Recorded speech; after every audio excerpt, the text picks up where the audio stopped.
Welcome to Suffolk Matters, where all of Suffolk County meets the men and women of Suffolk AME.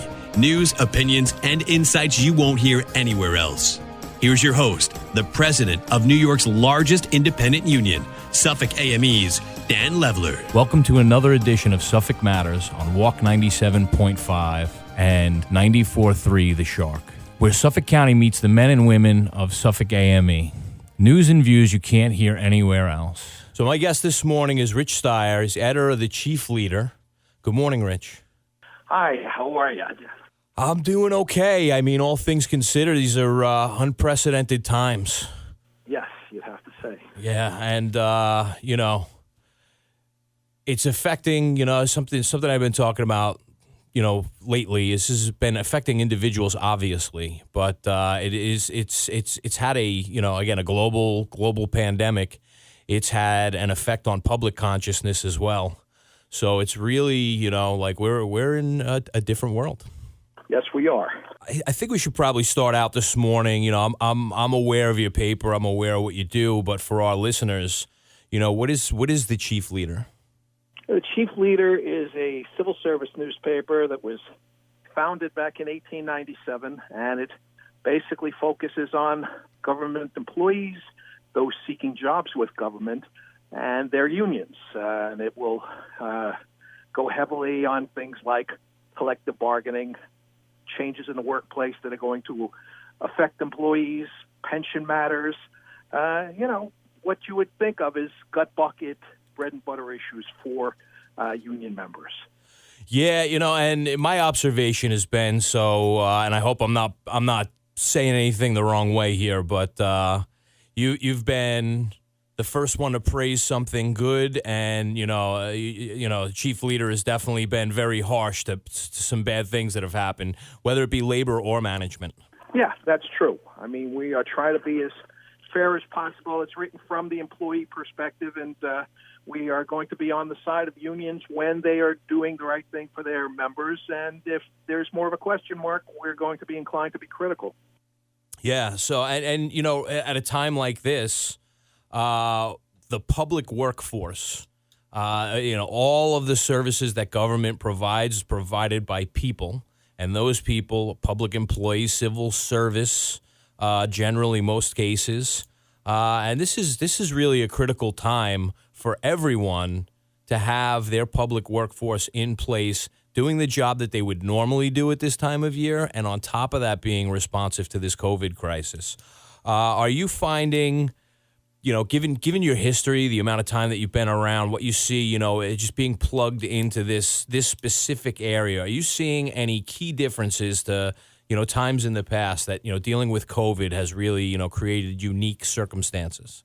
Yeah, there's no question that it's changed the roles of so many people, and it's also changed the mode of communication. That union leaders who I'm speaking to, very often they are doing the same thing that I am, which is working from home. That you'll have people who are going into the office, but very often they're teleconferencing with their own board members, where they are speaking to people from remote locations. That they're still able to carry on business, whether it's trying to negotiate a contract or to make sure that people are getting the required protective equipment to be able to do their jobs safely.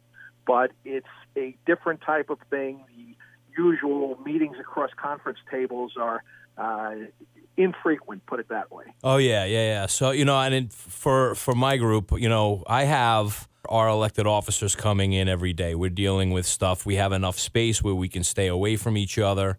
But we want our members to know when you call our office, we're there. But we communicate with them on a daily basis. We give them a write-up every single day on key items that we came across, whether it's new information, updated guidance from the CDC or New York State Department of Health, or, just anything else that's out there. So that, if they get a couple of minutes, something interests them, the resources are there, and we're trying to keep that going every single day. I think that's very much appreciated, that in a time of uncertainty, if you can give people solid information, then they basically feel like the union is there for them, and it makes them appreciate the union in ways that very often they might not if it were in more normal times, where you just kind of take it for granted until a problem comes up. Well, a big problem has cropped up, and this is something where the unions being engaged gives them a sense that they're in there with them. Yeah, and speaking of taken for granted, I'd be remiss if I didn't mention, we're in Nurses Week, and nurses are doing a phenomenal job. I mean, the healthcare industry workers are doing phenomenal jobs, but specifically, this is Nurse Appreciation Week, but they've always done phenomenal jobs. They have, and very often they would go unnoticed, partly because they would tend to be low-key. One thing that you're noticing now is that nurses are speaking up to a degree that they wouldn't necessarily have before. It goes back to, I think it was the second week in March when you were getting directives from the Centers for Disease Control in terms of protective equipment, and the nurses were saying, no, we need the N95 masks. We need that type of protection, and you see it continuing. You had that situation the other day where the president had a ceremony, and one of the nursing people there was talking about sporadic provision of equipment, and the president felt the need to correct her as if he were more in touch with what was going on out in the wider world than she was. But the fact that she looked to make that point rather than just being polite was significant, and I think it was symbolic of the greater activism nurses have taken. Yesterday they were at Rikers Island to make a point about the need for greater precautions after having earlier held a press conference at Brooklyn Hospital to essentially make the same point. Yeah, and these are working people. These are people with families and lives outside of work, dealing with this crisis, sometimes working directly in hotspots, COVID hotspots. In the case of Suffolk County, absolutely. New York City, absolutely.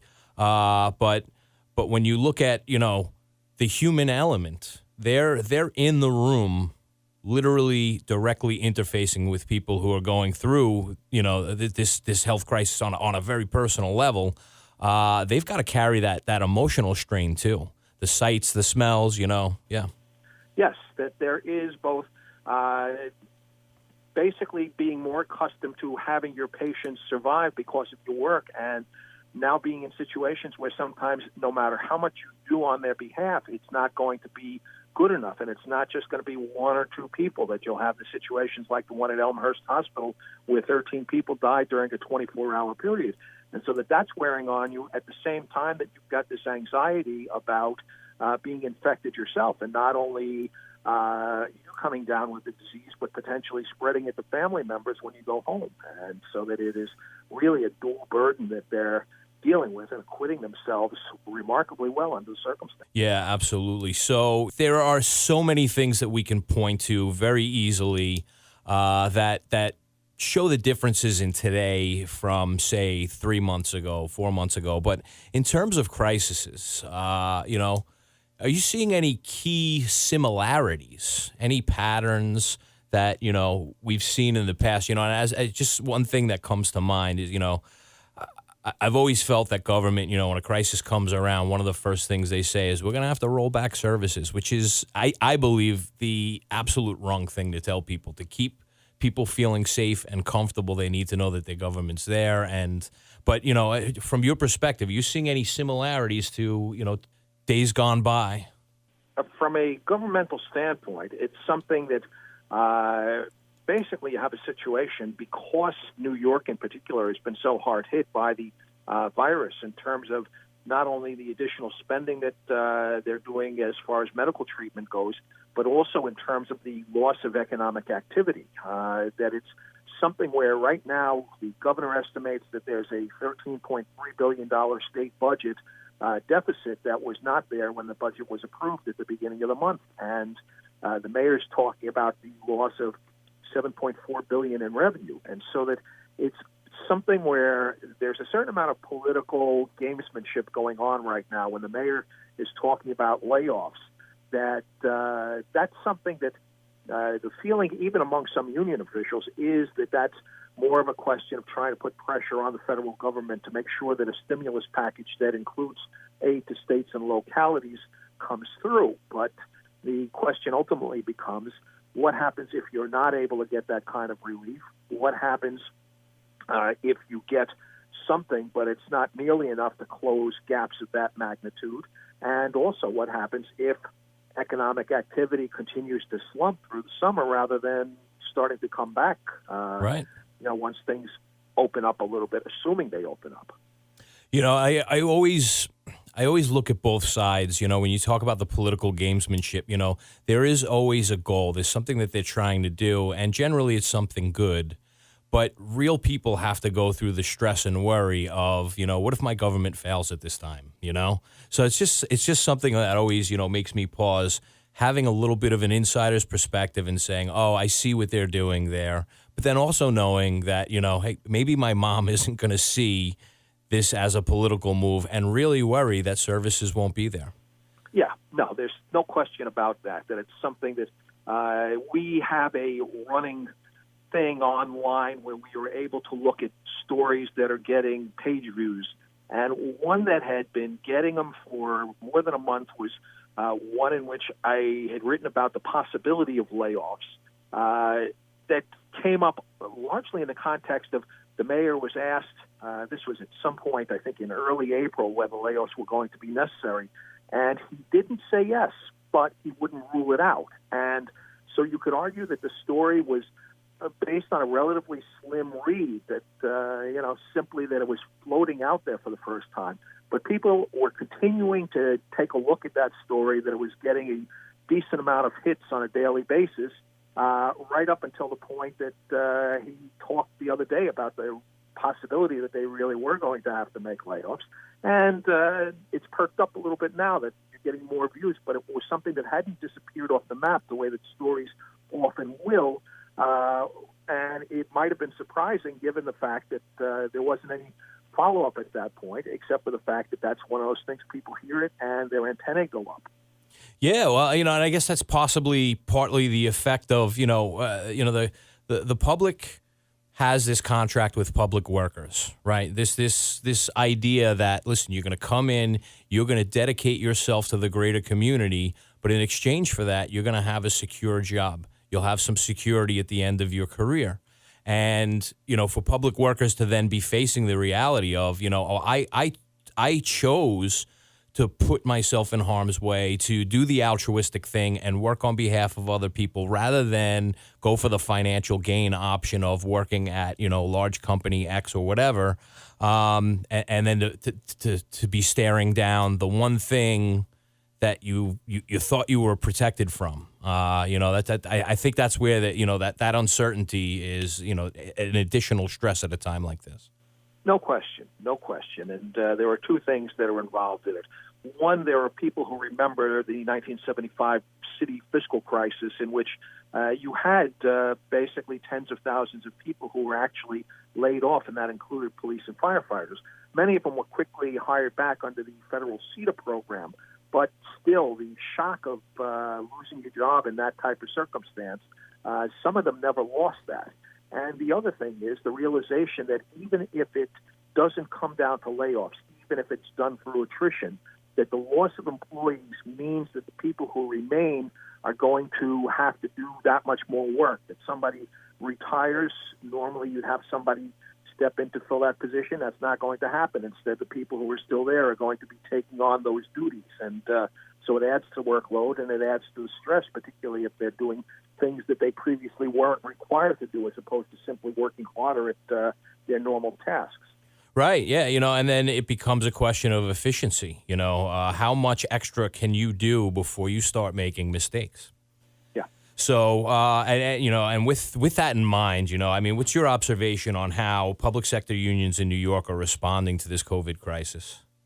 I think that they are doing what they can do in terms of getting information to their members and also in terms of making a strong case for protective equipment. That's something that early on you were having resistance. You were having health agencies saying that if you are well, then you don't need to be wearing masks. And you were seeing the numbers rising among public employees. And the pressure that the unions had been making, it became apparent that wasn't a question of crying wolf, that they had genuine reasons for their concern. And certainly it's notable in terms of the MTA having basically done a 180 from saying that the CDC is telling us that these aren't necessary and we don't want people wearing the masks, to the point where you've got the deaths within the system approaching 100, and at this point everybody is wearing the masks. And it might have helped, for better or worse, that the MTA chairman, Patrick Floyd, was among the people who came down with the coronavirus. Yeah.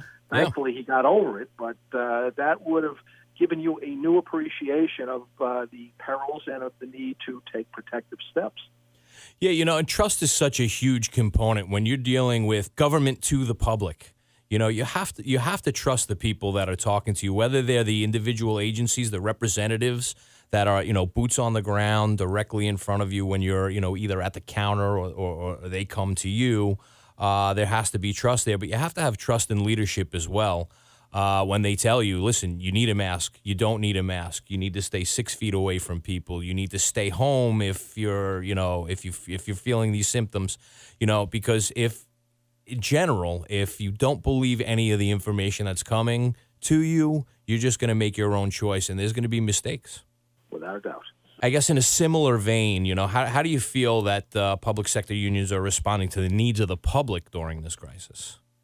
I think that they are doing what they can to try and keep services going. That you are seeing situations, it had been a long-standing complaint in terms of transit workers about homeless on the trains and on the platforms and some of the problems that they were creating, and it was largely ignored. And now all of a sudden you've got this major health crisis, and suddenly there's a focus on the fact that having homeless people who have possible exposures because of the conditions that they're in is not the best thing in terms of having a smooth-running subway and in attracting riders at a time when people have grown leery. And so that the pressure that the TWU was exerting finally resulted in the governor and the mayor deciding that they were going to shut down the system for 4 hours.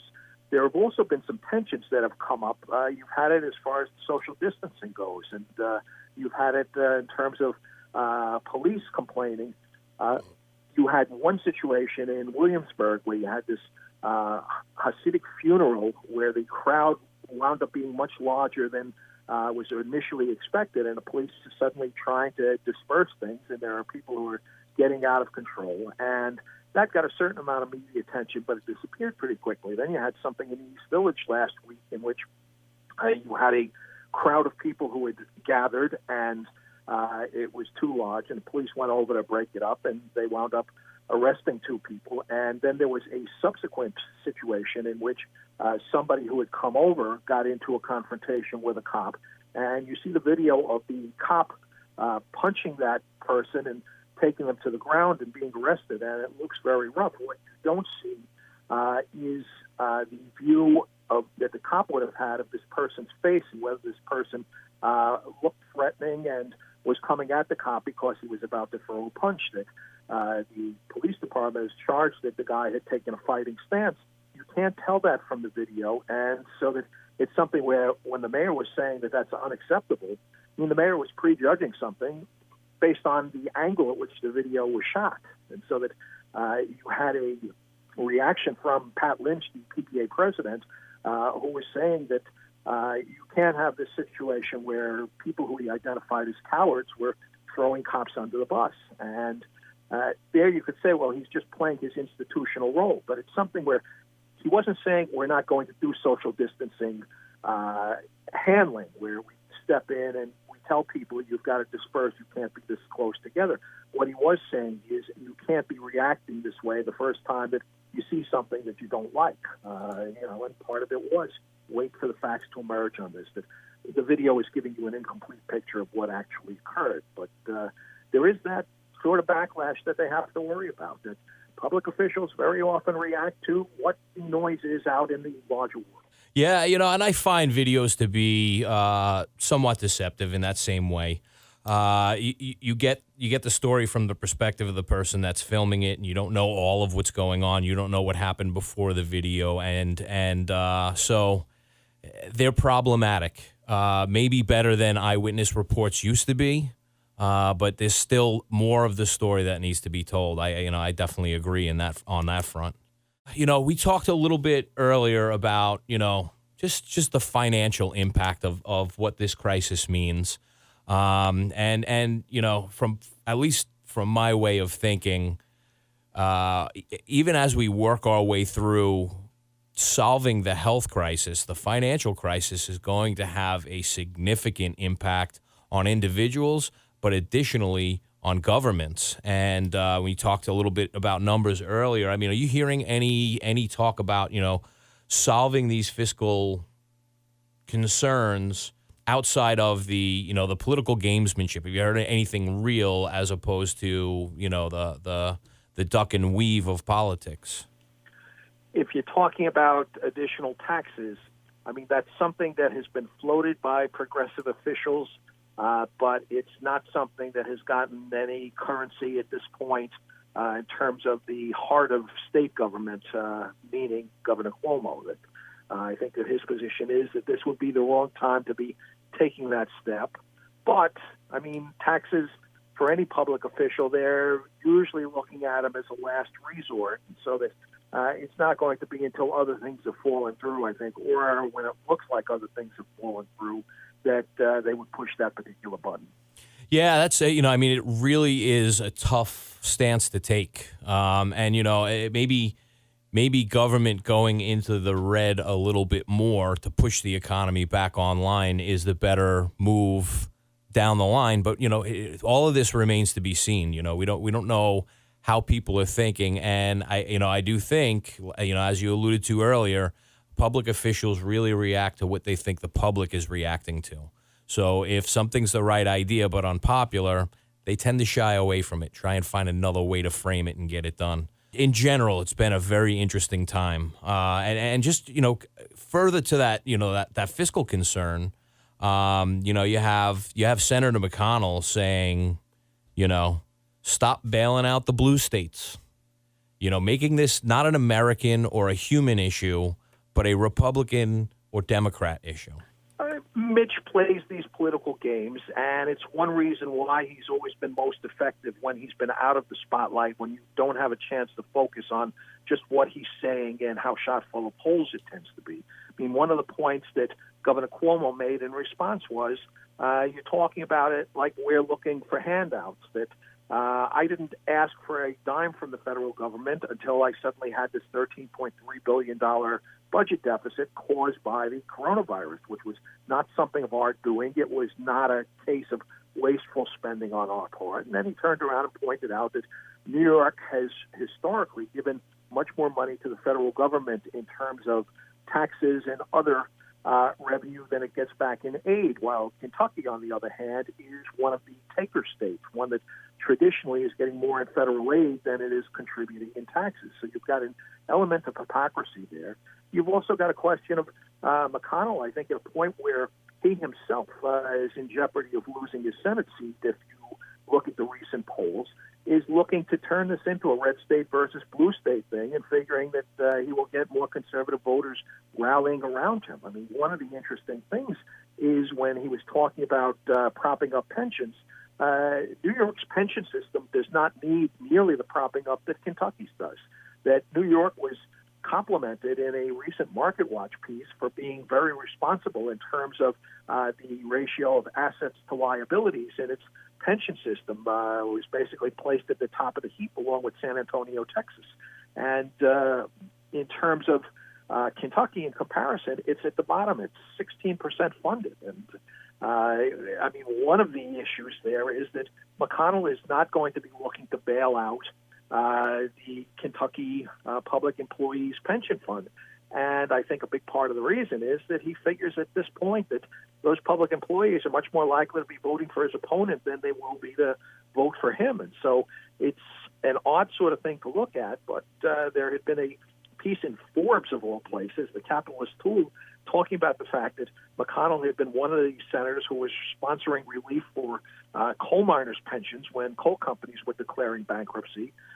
Those coal miners, talking about 90,000 people, and not just in Kentucky, I believe. in terms of the public employees in the state, there are 514,000 of them whose pensions are basically in harm's way. So it really tells you that he's doing things based on counting votes and who he thinks is voting for him and who he's given up on.